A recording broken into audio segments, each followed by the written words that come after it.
CyberGhost, c'est l'un des VPN les moins chers et les plus fiables du marché, mais est-ce que c'est un VPN facile à utiliser?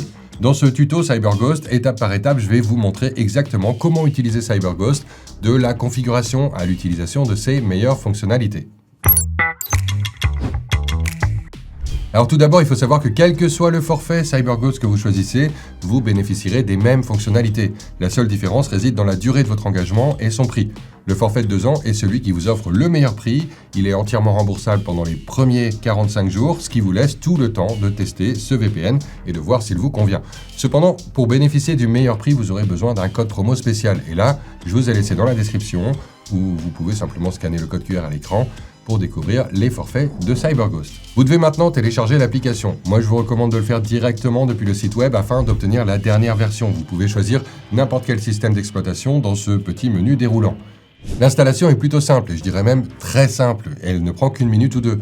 J'apprécie particulièrement le fait que toutes les applications, quel que soit l'appareil, ont une apparence similaire, ce qui évite toute courbe d'apprentissage quand vous passez de votre iPhone à votre PC. Là, je vais me concentrer aujourd'hui sur le tutoriel CyberGhost sous Windows, mais je soulignerai quelques différences principales s'il y en a que vous remarquerez entre les deux applis. Commençons donc ce guide CyberGhost directement depuis la page principale que vous verrez après vous être connecté. Et en parlant de connexion, je peux me connecter immédiatement à un serveur VPN en cliquant simplement sur ce gros bouton. C'est littéralement tout ce qu'il vous faut pour chiffrer votre connexion via le VPN. Le reste de ce tutoriel CyberGhost 2026 va consister simplement à personnaliser cette connexion pour des cas spécifiques ou à utiliser des fonctionnalités supplémentaires. Supposons que vous souhaitiez choisir un serveur spécifique.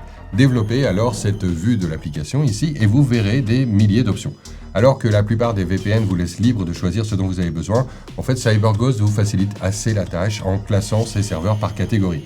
Tout d'abord, il y a les serveurs pour l'IP dédié, un module complémentaire payant qui vous attribue votre propre adresse IP personnelle dans un pays sélectionné.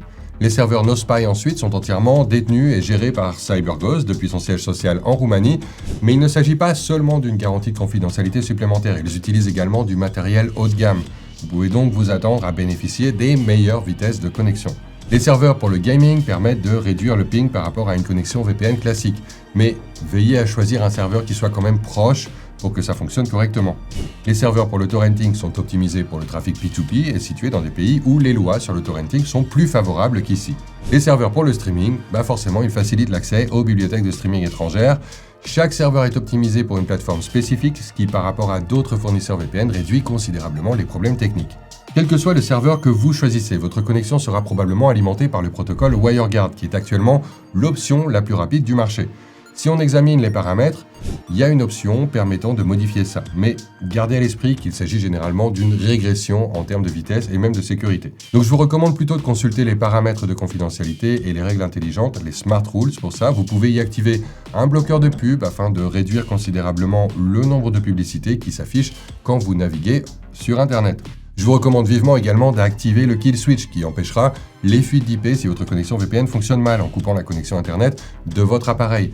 C'est pas courant, ça arrive pas souvent, mais ça arrive. Dans ces cas-là, il vaut mieux rester protégé au prix d'un petit inconvénient temporaire plutôt que d'exposer votre IP et vos données de navigation.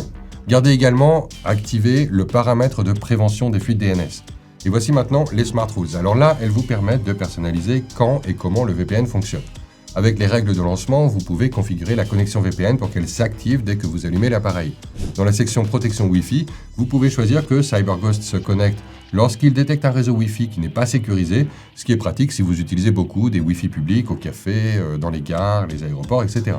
La fonctionnalité exception vous permet de sélectionner les applis qui vont utiliser la connexion VPN et celles qui ne l'utilisent pas. C'est un split tunneling en fait. Vous pouvez ainsi consulter les prévisions météo locales tout en regardant une vidéo en streaming sur une bibliothèque étrangère, au Japon par exemple. Et les règles d'application peuvent démarrer une connexion VPN dès que vous ouvrez une application spécifique. J'ai mentionné qu'il existe quelques différences entre les applis des différents systèmes d'exploitation. Alors, on va rapidement les passer en revue. La fonctionnalité Privacy Guard, c'est une exclusivité de l'appli VPN CyberGhost pour Windows, Elle vous permet de personnaliser ou de désactiver les paramètres intrusifs du système d'exploitation Windows afin de protéger votre vie privée. Sur l'appli macOS, elle se distingue quant à elle avec sa fonction intégrée de compression des données qui permet de réduire la consommation de données. Elle ne dispose toutefois pas de la fonctionnalité Split Tunneling ni de la fonctionnalité Privacy Guard que je viens de mentionner. Pour les applis mobiles, les principales différences, c'est les protocoles. Mais Android et iOS proposent tous les deux WireGuard de toute manière. Il y a également une extension que vous pouvez installer sur votre navigateur. Mais il s'agit plutôt d'une version d'essai gratuite, limitée à 4 emplacements de serveurs, 4 pays, et sans fonctionnalité supplémentaire. Le problème, c'est que ça ne vous permettra pas de profiter pleinement des avantages d'un VPN parce qu'il s'agit simplement d'une espèce de proxy qui ne chiffre pas votre trafic. Mais bon, c'est gratuit, donc il faut le savoir. Voilà, alors j'espère que ce tutoriel CyberGhost pour débutants vous a aidé à apprendre à utiliser ce VPN. Si c'est le cas, n'hésitez pas à laisser un petit pouce bleu et à vous abonner aux chaînes. Et maintenant que ce guide CyberGhost est terminé, quel est le verdict final? CyberGhost est-il un bon VPN? Bien pour moi, c'est un des VPN les plus conviviaux. Bien qu'il manque certaines fonctionnalités avancées par rapport à d'autres VPN, il est idéal si vous recherchez une expérience VPN simple, directe et sécurisée.